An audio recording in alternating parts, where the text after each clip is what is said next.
মার্চের শুরুতেই আমাদের ছাদ বাগানে সবচেয়ে বেশি যে সমস্যাটি হয় সেটি হলো পাতা পোড়াজনিত সমস্যা। এই সমস্যায় বিশেষ করে সাফার করে আম, জাম, বিভিন্ন ধরনের লেবু এবং কাঁঠাল জাতীয় গাছ। Hello friends, welcome to my channel. দেশ এবং দেশের বাইরে থেকে যারা আজকে আমার ভিডিওটি কন্টিনিউ করেছেন প্রত্যেককেই gardener TRIPS with Kamal YouTube চ্যানেলে স্বাগতম। ছাদ বাগানে আমরা যারা বিভিন্ন ধরনের গাছকে পরিচর্যা করি তারা জানি গাছের পাতা পোড়া সমস্যা একটা মারাত্মক সমস্যা। আর এর মধ্যে অন্যতম যে সমস্যাজনিত যে গাছটি সেটি হলো আম গাছ। এই আম গাছের পাতা পোড়া সমস্যা বিভিন্ন কারণে হয়, আর আজকের ভিডিওতে আমি আলোচনা করব আম গাছের পাতা পুড়ে যাওয়ার কারণ, কি ভুলে আমাদের ছাদ বাগানে আম গাছের পাতা প্রথম অবস্থা থেকে পুড়তে থাকে। আসুন আজকের ভিডিও থেকে ভুল ভেঙে দেবো এবং পরবর্তীতে আপনারা আম গাছ রোপণের আগে এই ভুলগুলো করবেন না। ভিডিওটি মনোযোগ সহকারে দেখতে থাকুন, অবশ্যই উপকৃত হবেন।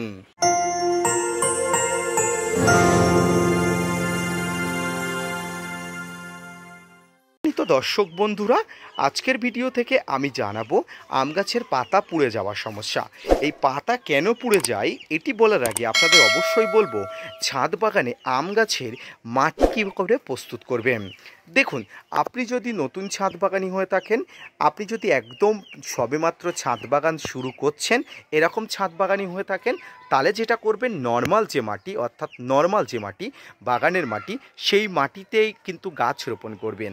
আর আপনি যদি অভিজ্ঞ ছাদ বাগানি হয়ে থাকেন তাহলে আপনি তার সঙ্গে প্রয়োজনীয় যে পদার্থ সেটি দেবেন। নর্মালি আমরা ছাদ বাগানে যেটি করি বা যার জন্য আমাদের পাতা পুড়ে যায়, সবচেয়ে সমস্যা হলো শিকড়ের সমস্যা। ছাদ বাগানে গাছগুলোর পাতা পুড়ে যাওয়ার অন্যতম প্রধান সমস্যা হলো শিকড় অ্যাটাক।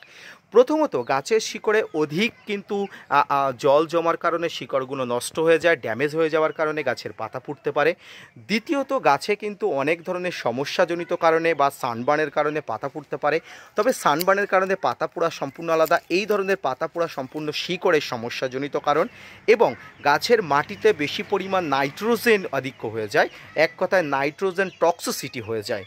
আমাদের যেমন বেশি খেলে অ্যাসিডিটি হয়ে যায়, ঠিক তেমনি গাছের প্রয়োজনীয় খাদ্য যদিও প্রচুর পরিমাণ খাবার বা প্রচুর পরিমাণ নাইট্রোজেন, যে খাবার খেয়ে গাছ নতুন পাতা বৃদ্ধি করে, নতুন ব্রাঞ্চেস বাড়ায়, কিন্তু সেই খাবার অতিরিক্ত হয়ে গেলে তারও কিন্তু অ্যাসিডিটি হয়ে যায়, যেটাকে বলা হয় নাইট্রোজেন টক্সিসিটি। ক্ষমা করবেন, গাছের কিন্তু বেশি পরিমাণ নাইট্রোজেন প্রয়োজন।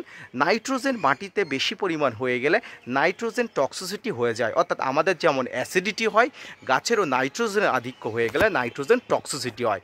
আর নাইট্রোজেনের টক্সিসিটি মাটিতে দেখা দিলে যেটা হয় সেটা হলো গাছের এই পাতা পোড়াজনিত সমস্যা হয়। তো নাইট্রোজেন টক্সিসিটি আপনারা কিভাবে কমাবেন?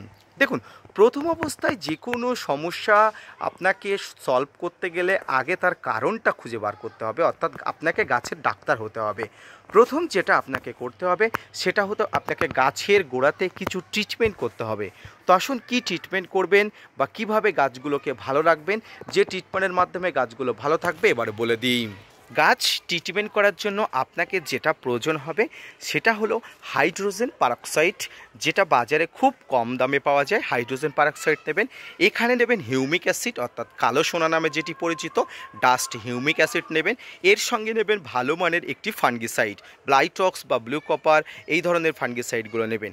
1 লিটার জলে 1 গ্রাম হিউমিক অ্যাসিডের সঙ্গে 10 ml হাইড্রোজেন পারঅক্সাইড সঙ্গে 1 গ্রাম যে কোনো ধরনের ভালো মানের ফাঙ্গিসাইড যেমন ব্লাইটক্স ভালো করে গুলে নিয়ে আপনার ছাদ বাগানে গাছের যে গোড়া আছে সেই গোড়াতে মোটামুটি যতটা পরিমাণ দেওয়া যায় ততটা পরিমাণ দিয়ে দেবেন।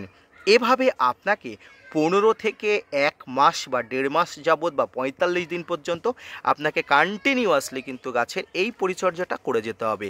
দেখবেন ধীরে ধীরে গাছে নতুন পাতা বার হচ্ছে এবং নতুন পাতাগুলো কিন্তু একদম সুস্থ সবল ভালোভাবে বার হচ্ছে, কোনো ধরনের পাতা পোড়াজনিত কোনো সমস্যা গাছে নেই। সম্মানিত দর্শক, এইভাবে ছাদ বাগানের গাছগুলোতে কিন্তু প্রচুর পরিমাণ শিকড়ের ট্রিটমেন্ট করা যায় এবং প্রচুর পরিমাণ কিন্তু গাছের পাতা পোড়াজনিত সমস্যা থেকে উদ্ধার করা যায়।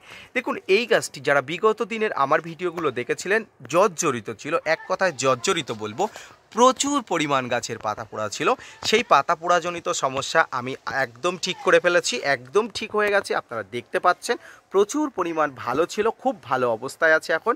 তো এইভাবেই কিন্তু আপনারা এই ব্যবস্থাপনা করবেন, এভাবেই কিন্তু গাছ ভালো থাকবে।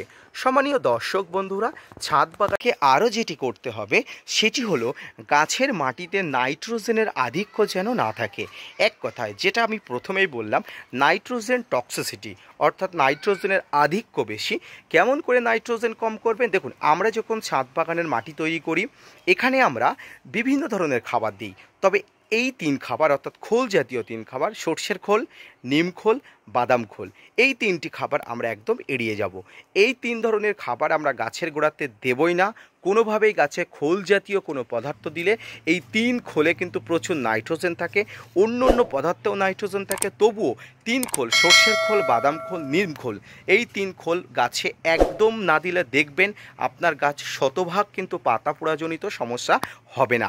যদিও এটা নিয়ে অনেক তর্ক বিতর্ক আছে, আমি আমার ছাদ বাগানে কোনোভাবেই এখন পর্যন্ত আমি খোল জাতীয় পদার্থ ব্যবহার করিনি। তবে প্রথমের দিকে যা ব্যবহার করেছিলাম তার এফেক্টগুলো এখন চলছে। প্রথমেই আমি যখন নতুন ছাদ বাগানে ছিলাম না বুঝেই আমি দিয়েছিলাম, এটা স্বাভাবিক। পরবর্তীতে আমি যে বাদাম খোল, সর্ষের খোল এবং নিম খোলের ব্যবহার কমিয়ে দিয়েছি, তার উপকার আমি কিন্তু পরবর্তীতে বুঝতে পারছি গাছের পাতাগুলো দেখে। এইভাবেই কিন্তু আপনারা ছাদ বাগানের গাছের পাতা পোড়ার সমস্যা কিন্তু দূর করতে পারবেন। সর্ষের খোল, নিম খোল, সর্ষের খোল, নিম খোল এবং আরও যে বাদাম খোল আছে এগুলো দেবেন না। দ্বিতীয়ত, গাছের গোড়াতে ট্রিটমেন্ট করবেন হিউমিক অ্যাসিড, ফাঙ্গিসাইড এবং হাইড্রোজেন পারক্সাইড দিয়ে। এই ট্রিটমেন্ট আপনারা গাছের গোড়াতে করতে পারলে খুব ভালো হবে। গাছের পাতা পোড়াজনিত সমস্যা কিন্তু এই পদ্ধতিতেই ঠিক করা যায়।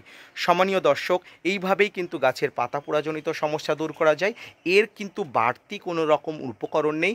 এই পদ্ধতি যদি আপনি মেনে চলেন, আপনার ছাদ বাগানের গাছের পাতা অধিক পরিমাণ ভালো থাকবে, খুব সুন্দর থাকবে এবং সমস্যা কিন্তু দূর হয়ে যাবে বা নির্মূল হয়ে যাবে। আজকের ভিডিওটি এই পর্যন্ত। আশা করি আজকের ভিডিওতে ছাদ বাগানের পাতা পোড়া অর্থাৎ আম গাছের পাতা পোড়াজনিত সমস্যা নিয়ে আপনারা অনেক উদ্গ্রীব ছিলেন, স্যাটিসফাইড হয়েছেন আজকের ভিডিওটি দেখে। আমার মতো আপনারা অবশ্যই পরিচর্যা করুন। গার্ডেনার টিপস আপনাদের বিপথে চালিত করবে না। ছাদ বাগান ভালো রাখার জন্য অবশ্যই যে টিপস দিচ্ছে, ভালো রাখার জন্য অবশ্যই আপনারা গাছ ব্যবহার করে দেখুন। পরবর্তীতে অবশ্যই বলবেন আমার টিপস দেওয়া কাজে লেগেছে কিনা। আজকের ভিডিওটি এই পর্যন্ত। ভালো থাকুন, সুস্থ থাকুন, গাছগুলোকে ভালো রাখুন। ধন্যবাদ।